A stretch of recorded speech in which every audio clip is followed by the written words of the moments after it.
Hi, I'm Shaka Hislop, and you're here at Extra Time TV. Check the mic and make sure it sound right, boys. Hey everyone, welcome to another edition of Extra Time TV. This is Andre Soklal, joined once again by the other Andre, Samuel. I like to say Samuel because it just sounds cool. Andre, listen, the World Cup qualifiers have kicked off for Trinidad Tobago at this crucial stage. We drew 0-0 with Curacao at home at the Hazel Crawford. You were there, I was there, sorry. And, this is not the worst start in the world. You and I spoke about this. People, you can let us know what you think about our predictions in the last video. But Andre, before we head into the next game, which is Jamaica, let me hear your initial thoughts on this game. I think it was a pretty good performance overall. It was simply a game of two halves. Curacao more or less dominated the first half. When I say dominated, I would like to use the word contained us really well in the first half. They nullified our threats. Whenever the ball got into the flanks on either side, whether it be Dante, Sealy, or Spicer on the left, we saw 2 and 3 defenders converge on them immediately. So clearly they understood the offensive threat that some of our players have, especially in wide areas. So they sought to nullify that. And what I also noticed is that I don't know if they got wind that we didn't have a regular left back or in position, and that we were kind of was a makeshift role for Noah Powder, but they more or less targeted that area for the majority of the first half. There were a lot of switching balls, trying to isolate Noah and the attacking player 1v1, and to Noah's credit, because he had a monstrous, masterful performance, given the role that he had to step in and play. Because only afterwards I found out that Andre Raymond had an injury, a slight knock, and it couldn't start. And they didn't trust. I'm assuming that they didn't trust Hospitalis, the guy who plays in Jamaica. So it was left to Noah Powder, who showed his experience, and also he showed his versatility in all of these different roles that he accustomed playing. Anyway. So it was nice to see. The second half was a different story altogether, where we raised the intensity. I liked a lot from what I saw from Kobe Henry in terms of his distribution. Trimmingham showed how much of a difference he can make to our defense, because he wasn't there for the Gold Cup, and he wasn't there for quite a bit of the games that we looked really, really shaky in the back.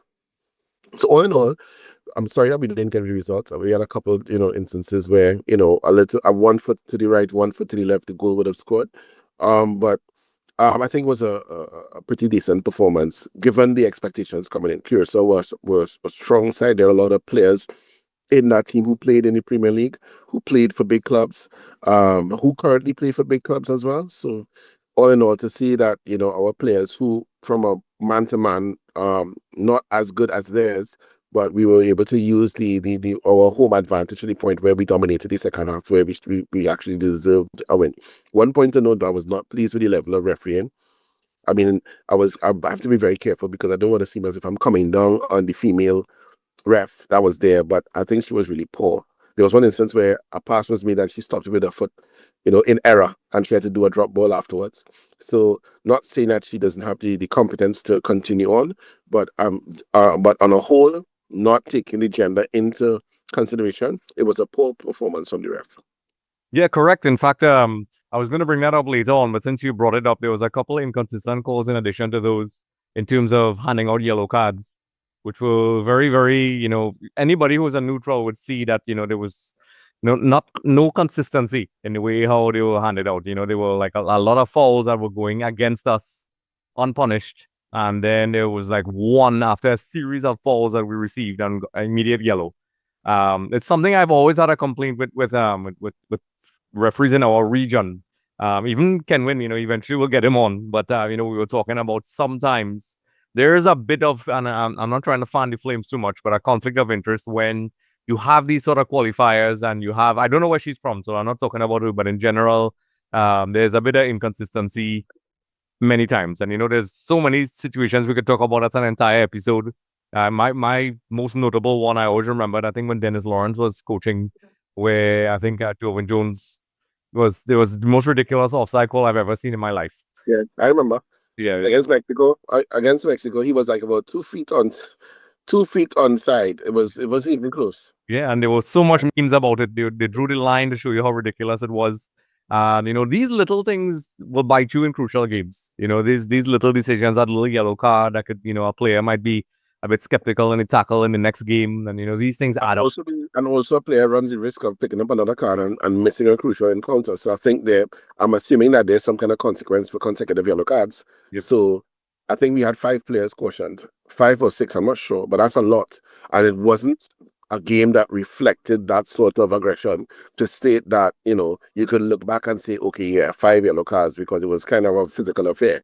The game was generally mild-tempered, so I'm kind of surprised that when you look at the stats afterwards, you can see that Trinidad Tobago received 5 yellow cards, which suggests that we were a bit on the aggressive side, which wasn't the case. Yeah, that's to tell you how stats could be deceiving. It was Phillips, Cardines, or Cardines, actually. Is that the correct way to say it, right? Yes. Correct, Cardines, yeah. Yeah, Kevin Molino, Daniel Smith, and there's one more in there that I can't pick up right now. But, another thing that indicates... Daniel Phillip and I think Denzel Smith. Okay, Denzel Smith, a yellow card for the handling outside the box. And I think Daniel Phillip received a yellow card for a late tackle, a late foul. I think yes. But this, the good thing at SofaScore, we'd like to thank the kind folks at SofaScore for giving us data. Even the attack momentum. If you look at the charts, it's so clear that even when they were in charge, it's such a contrast in the second half, which I'll put up on the screen when we do the final edit, of course. And then, formation-wise, Curacao came out. Dick Advocat is a coach, well respected, with a 3-4-3, which could switch to 5 at the back if required. And you could see it worked okay in the first half. Even he admitted, it worked okay, but not ideal. And then in the second half, we turned it on. The physical component in the midfield, I was also impressed with. There were times where some physicality was required just to keep possession of the ball. And, attempts in the second half in particular, you could see there was more intention in the passing and the attempt to try to play the ball rather than what you and I spoke about in the preview, where, sometimes when things get a little bit rough, they just resort to kicking the ball upfield and hopefully our wide attacking players get onto it. You could see there was attempts at combination play. I was impressed in the second half, and according to SofaScore, the goalkeeper for Curacao, Eloy Room, if that's how you pronounce it, he was the man of the match, and he made some, point saving saves, which maybe later on would be crucial. This is a guy. There was sometimes, as you said, it was just little minute, microseconds, that of decision making that caused the defender just to get a foot in at the right moment. Some shots off. So it was some positive signs. While we did not get the 3 points, I have to say, overall, just observing from all the way back in the Unity Cup until now, I could see, while it's not perfect, I am seeing progression in the team. And, most notably, I know everybody's talking about the attack and so on, but to me, and you pointed it out in great detail in the preview, defensively, at no point it looked very shaky where we were going to lose some of the headers. And in certain points in the Gold Cup, at least in the first game, I was always worried. Once the ball came into the box, I was always a little bit uneasy with the headers, but, these guys seem to be handling it pretty well. And formation-wise, he went with the 4-4-2, which I think, it seems like a formation that for a while, a lot of people forgot about it, and the popular 4-3-3 and 4-2-3-1 was a popular formation, but it seems as if, it's a formation that's kind of getting cool once more. And for what was needed in this game, it worked really well. And, in the second half, I'm going back to that key moment in the second half because it was such a change. And Dwight York said it in the post-match conference, where this is a team. He always said he wants a team to be proactive. And he said, but still, the team is still, he still needs to rile them up a little bit. He still needs to get them going. Even though they spoke about going on the front foot, they still have that. And he's trying to break that out of them. And it's good that he's seeing that. And, that's clearly something he's identifying. But, what else, you identify that was, positive in your eyes? Oh, you also have to look at the fact that, leading up to the first half, the commencement of the first half, just before that, the team actually had some issues with transportation to the game. Oh, yeah. So we're not quite sure what sort of impact that might have had in the preparation for the first half. The bus shut down, and they had to get a replacement. And now leading into Jamaica, we're hearing rumors of issues Another Andre, Andrew Batiste, Yes. he posted last night stating that they got to Jamaica around 5 and they had to wait an extra hour to get their transportation to the hotel.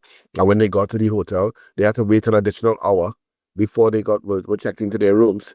So they landed roughly at around 5 and they didn't get to the hotel till about probably after 8 o'clock minutes to 9. Which could potentially, some of the skeptics in us will think that it's some measure of gamesmanship from the Jamaicans, who actually put out a statement, an official statement from the JFF stating that they had no particular. One sec. Yeah, sorry about that. Yeah, I So can tell you. the Jamaican FA actually put out a statement saying that they had no part to play in that in the miscommunication at the hotel, etc.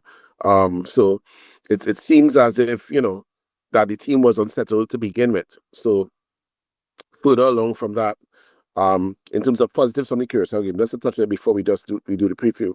I think Molino had a pretty good game. I know that he doesn't have the legs to give us 90 minutes as he normally would have done in the past, but I think, especially in the second half, he was responsible for a lot of the way in which we increased our intensity. I like the fact that he led from the front.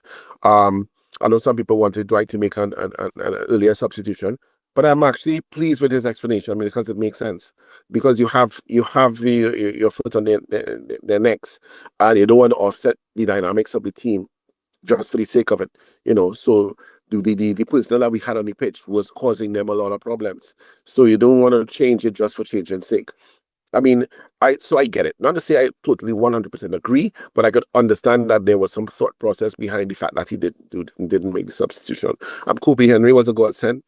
Pretty good defender, looks pretty solid, comfortable on the ball, nice passer. Trinidad was really good. Rio Cardines did well on the right flank, so did Noah Powder.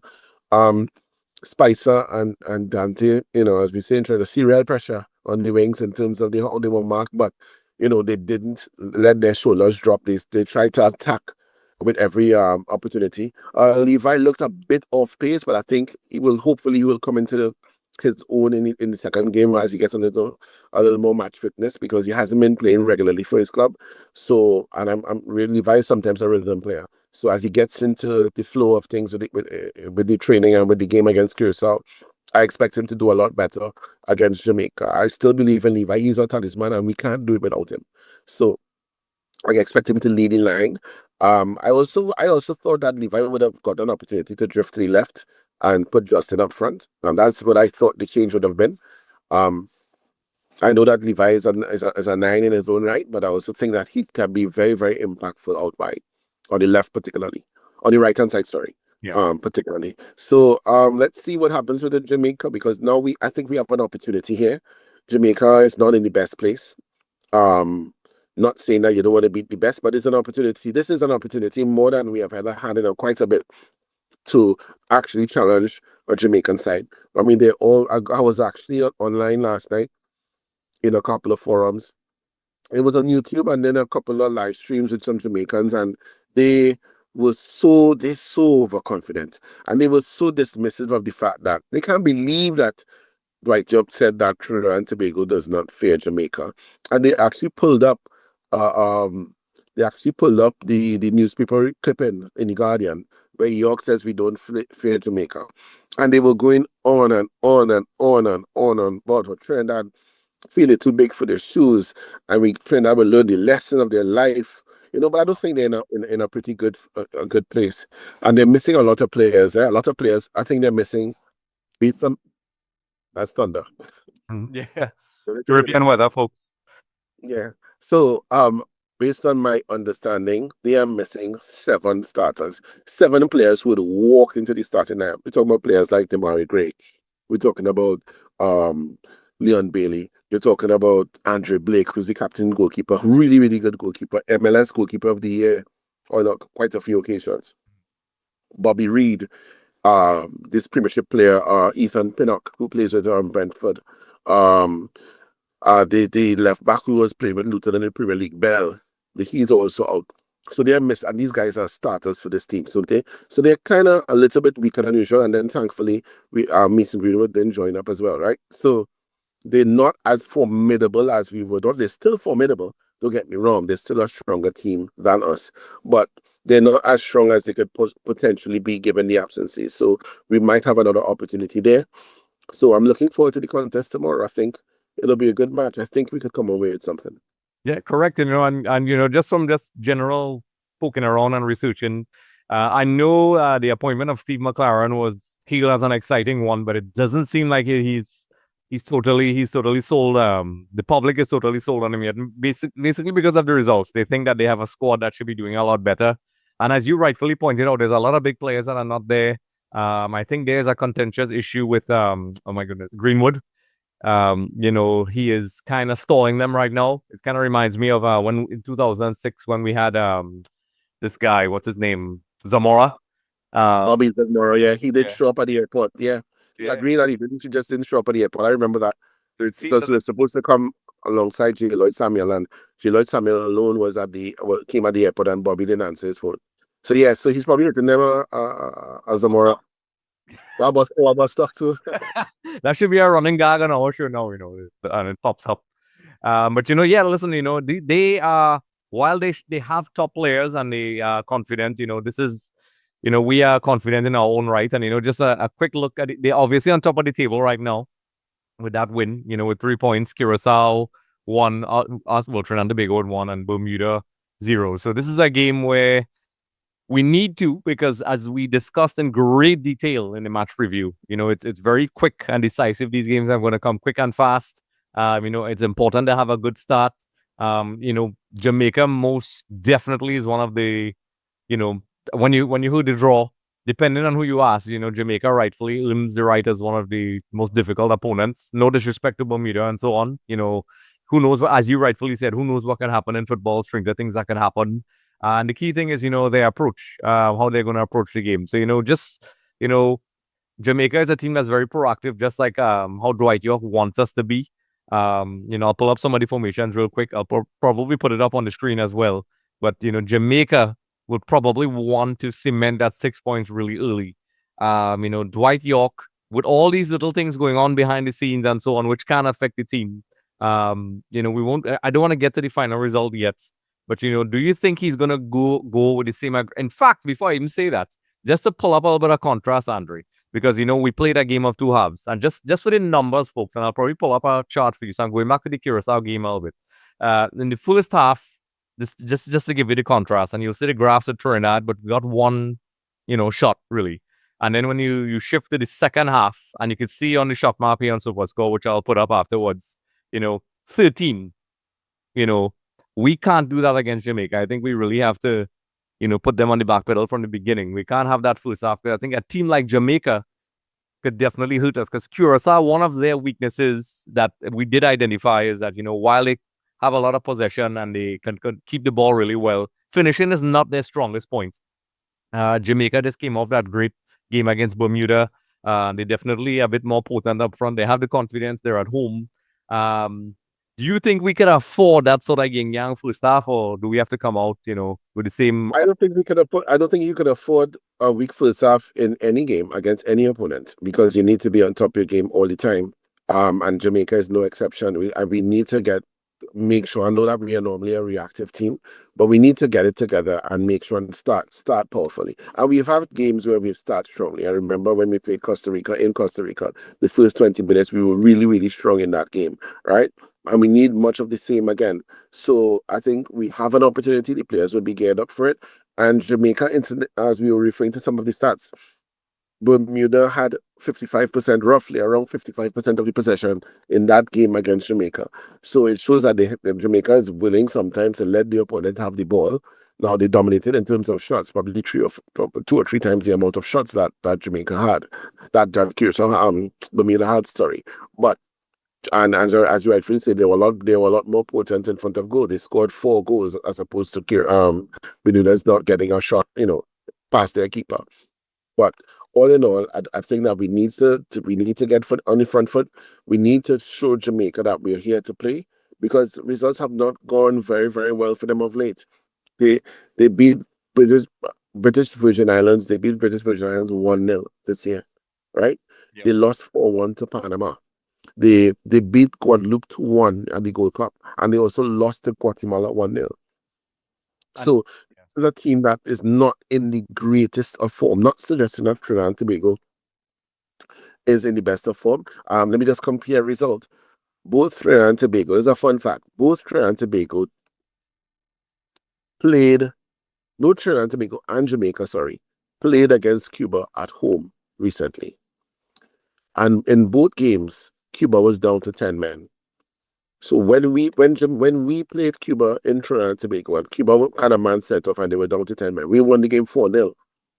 When Jamaica played against Cuba in Jamaica, Cuba had a man sent off in the first half as well, and the game ended up 0-0. So this is a Jamaican side that you can get to, that you can frustrate. And I'm not sure what sort of approach York will have in terms of the formation and the personnel. It could very well be the same. Because I can't see anybody else really forcing into that 11. Andre Raymond traveled with the team, so I don't know if he might be fit and they might play him now, but Noah Powder was so good. Why change it, right? So I think we have something going where we have a more or less of a settled squad. It might just be the same. It might just be the same to put on the pitch on, well, tomorrow. The only thing I could see is there are some players that might be a little bit leggy because Rampasad has not been playing regularly for his club. Just getting another 15 minutes here, 10 minutes here in between. So to play 2 90-minute games within 4 or 5 days might be a lot for him, but who knows? That's up to the strength and recovery team to determine. Yes, Oba and those guys, good luck. And, just to take a look at Steve McLaren's tactics, just that's a wonderful thing that SofaScore is giving us is data. They got 18, Jamaica got 18 shots against Bermuda, and even in the attack momentum maps, you could see what you are saying, Andre. So, the good thing is the data is verifying what you're saying. There's up peaks and troughs. You could see Jamaica had strong moments in the beginning, but then they dropped off. And in Bermuda, they were blow for blow. Unlike Trinidad, where it was kind of like a yin-yang in both halves. It was up and down, up and down. But of course, in the end, the clinical finishing and more shots by Jamaica in the end eventually did it. And then also, in terms of formations, in the last game, he used a 4-1, according to SuperScore, 4-1-4-1. And, it's a interesting formation because both teams use both formations. And, we don't know. Dwight York has been trying different formations. So it's not like he's stuck with that. He's stuck with that one formation. He's tried 5 at the back, 5 in the middle, 4 at the back. Even in particular, some cases in friendlies, which was non-competitive, 3-4-3. So, tactically, if you had to guess, what do you think? Try something different. I think It didn't seem like it to me. I think it was, but that's just, I'm going with that SofaScore. In the last game, to me, to be quite honest, I don't think it was. I don't think we played with 2 out-and-out strikers up front. I think Levi was at the forefront, and I think we had players on either flank. So I think we played with 3 up top. So I think it more could be a 4-3-3, in my opinion, with a diamond in the middle, with 2 central defensive midfielders, with Molino as the playing as the cam. But I think he might do the same thing because you would want some defensive solidarity. So you would want to have Phillips as well as another strong player playing alongside him. It might be Andre Rampasad. It could be Stephen Yates, who's more of an 8. But we'll see how best Dwight York sees it fit. But I think we could give them a match. I don't want us to give them too much respect. And I think if we go to that match and we show that we're here to play and we're not afraid of them, I think we'll do pretty well. Yes. And the thing is, the good thing about having Dwight York at the helm, we spoke about this multiple times in all our videos, having that Dwight York factor, plus, that, this Alex Ferguson type, let's take it to the team attitude, which we've lacked for a long time, that proactive attitude. And of course, we're still not perfect yet. And of course, I would say, I would say, going with 0 fear heading into these games is the best way to approach it rather than in the past, no disrespect to previous coaches, like Angus had a more defensive approach, more pragmatic. That's kind of played by A. And, this is our chance to get to the World Cup. This is one of the the shortest pathways we've ever had in a long time. And I'm going to say it's easiest. And, they have to at least give it 100% because, I, as a fan, and I'm pretty sure the players will not be happy if they go into this game and, they have that, analysis paralysis, where they kind of trying to feel the game out, which I suspected that's what happened against Curacao at the beginning. And, to get that out there, and maybe that second half was reassuring. And also going back to Unity Cup, even though it wasn't the same squad, having that confidence, hey, we could go toe-to-toe with these guys and get... And we also had a strong second half performance. We were 2 goals down. We stormed back in the second half and came to 2-2 before there was a mix-up with Garcia at the back that led us to concede the third goal, the penalty. So I agree with you. I think that but this is also a big opportunity. But let me be plain. We need to keep Jamaica close to us because I think our last game is Jamaica at home. And we need to stay within 3 points of Jamaica to the point where that game can make a difference. But I will also add this dynamic. I think no matter what, hell or high water, that last game, once both teams are still in with a chance, Jamaica is going to come with a mega squad for that game. Because if we are in it and we are ahead, it could come down to a playoff, basically one match in Trinidad against Jamaica versus Trinidad in Trinidad for a spot in the World Cup. That's a possible scenario. And I don't want to get too ahead of myself because there's a lot of football to play still. So I'm not discounting the threat of Curacao and even Bermuda. No disrespect to anybody. But the reason why I'm making this point, because I'm thinking to myself, if I'm Mason Greenwood, or if I'm some other player that was considering playing for Jamaica, but I'm not sure because I don't want to get myself involved in all these nonsensical little games or so forth, if I want to call it little games. Now this is a big game. Play in this game, win, and you're in the World Cup in Jamaica. That could be a lot of incentive for somebody like, let's say, a Mason Greenwood or players of the like, where they will make themselves available. Demari Gray wouldn't have an injury, or Leon Bailey wouldn't have a situation to deal with. They will all want to be part of that game because that game gets them to the World Cup. So I'm saying that to say it'll be it potentially might be a lot harder to play against Jamaica in November than to play against them in Jamaica right now, based on the squad that they currently have. Yes. Before we get to the final verdict, I usually try to highlight key players, which is very difficult. I usually say one, but it's impossible to do that. But if in this particular game, who do you think would be the key player for Trinidad and Tobago in this particular? As usual, I'm going to have 2, and I'm the 2. The 2 going to be very clear for me. It's going to be Kobe Henry and Trinningham. Yeah. Kobe Henry, because I've seen quality in that player in the game. I mean, I don't want to be a prisoner of the moment, but I've seen some quality from him. And in terms of Trinningham, who plays in Jamaica, who understands the culture, who's respected in Jamaica as well. And there are going to be quite a few of Jamaican-based players in the Jamaican squad as well because they're missing so many of their foreign-based stars. So I think he will be a key player for the defensive pairing. And I'll stick with that.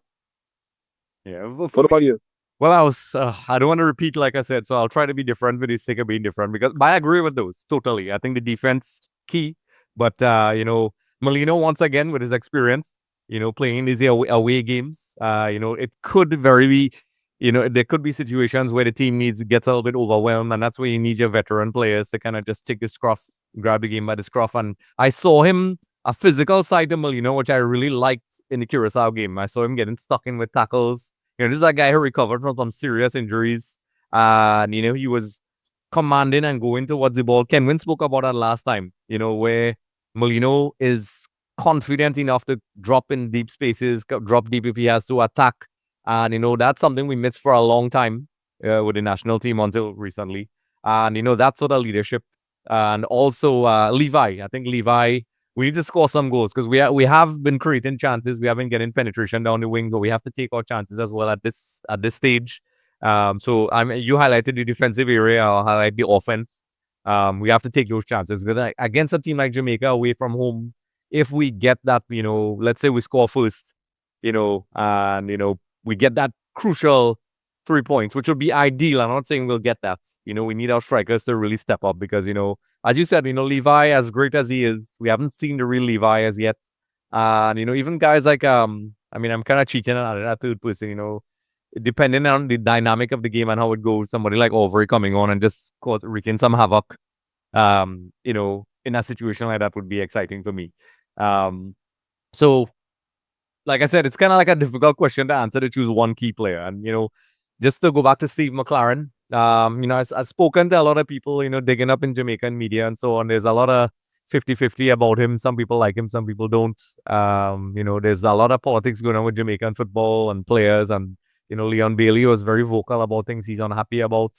Hopefully, this is one of the few times I've seen Trinidad and Tobago for a long while, pretty united. You saw it at the stadium.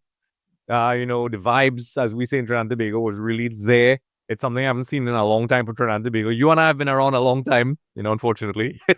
But, we've seen the highs and lows where there's, crickets in the stadium to people who kind of believe in this team. And, York, the people involved deserve some credit for bringing back that sort of belief.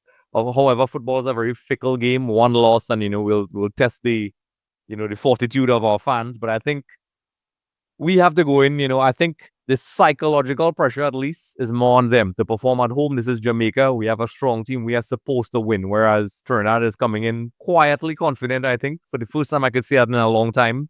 Usually, as I said previously, we go in very pensively. To me, it's exciting. I would love, ideally, to get a crucial away win against a team like Jamaica. Psychologically, that would be so great for the team to get a win like that. And, obviously we have, I think you said, the next two games will be away games. But, defeating Jamaica, I know I'm being ultra positive in this scenario, would be great for us. Of course, we don't know how it's going to go. So, final verdict time, unless you have anything else to add. Yeah, just the predictions. I'm ready to give a prediction. I think we're going to draw. I think it's going to be a 1-1 draw. I had predicted a 2-1 victory for us against Curacao. But I'm going to predict a 1-1 draw against Jamaica in Jamaica, which is also a good result for us. And we will still be in the hunt. If we get a draw. Once we get a result in Jamaica, I think we will still be in major contention. If Jamaica wins, that puts them 5 points ahead of us. There'll be a lot to claw back. We'll be dependent on result. Basically, we'll be dependent on Curacao beating them. You'll need Curacao to beat them. And funnily enough, if Curacao beats them, then that puts Curacao in an advantageous position. So I think a draw is a pretty good result. We definitely can't afford to lose. Yes, I agree. I think if somebody told me we're going to get a draw tomorrow, I'll take it. That's I'm very okay with that. I think that's how it's going to go. It's not going to be an easy game. It's very possible Jamaica could score first and then we claw ourselves back and it becomes a 1-1. I could easily see that happening. I could see this is a team that's not as reckless as in the past. Once they keep their nerves together, like I said in the previous video, I think I said it was a draw, and if we did win, it was going to be close. A couple of people made sure people pay attention, man. They let me know, Andre. They say, hey, you get it right, boy. But the thing is, the fanboy in me obviously wants a win, but this is analysis we're doing here, and I think realistically, and I'm still going on the positive side here, I think we are capable based on what I've seen in the Curacao game to get a draw against Jamaica with all the factors that we mentioned before. So, folks, Definitely. You could let us know what you think in the comment section. I'm not known for being overly positive and fanboyish. I love to analyze and give that, and that's pretty positive coming from me. So, folks, let us know what you think in the comment section. Like, subscribe, comment. I've been seeing the comments. I've been trying to respond as much as possible.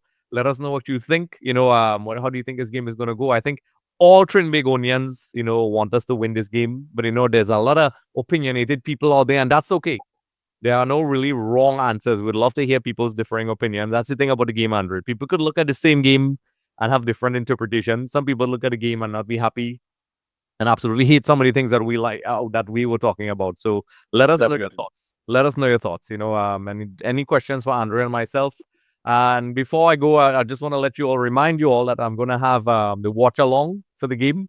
So you all could join in for that. I did it because you all asked for it, and I was definitely blown away by the support. So I'm going to do it again for all the away games. Logistically, it's very difficult to do it at home. There's a lot of red tape, but who knows, I may get one in. And hopefully at the end of it, we'll be celebrating us going to our second Senior World Cup. So with that being said, Andre, listen, it's always a pleasure. Eventually we'll have Kenwin on. It's just, scheduling conflicts. It keeps happening, but it is what it is. Kenwin is a busy guy. So like I said, folks, Andre, it's always a pleasure. And folks, we'll be seeing you after the game to give our reactions, and make sure to check out the live stream. Hey everyone, thanks for watching Extra Time TV. Don't forget to like and subscribe.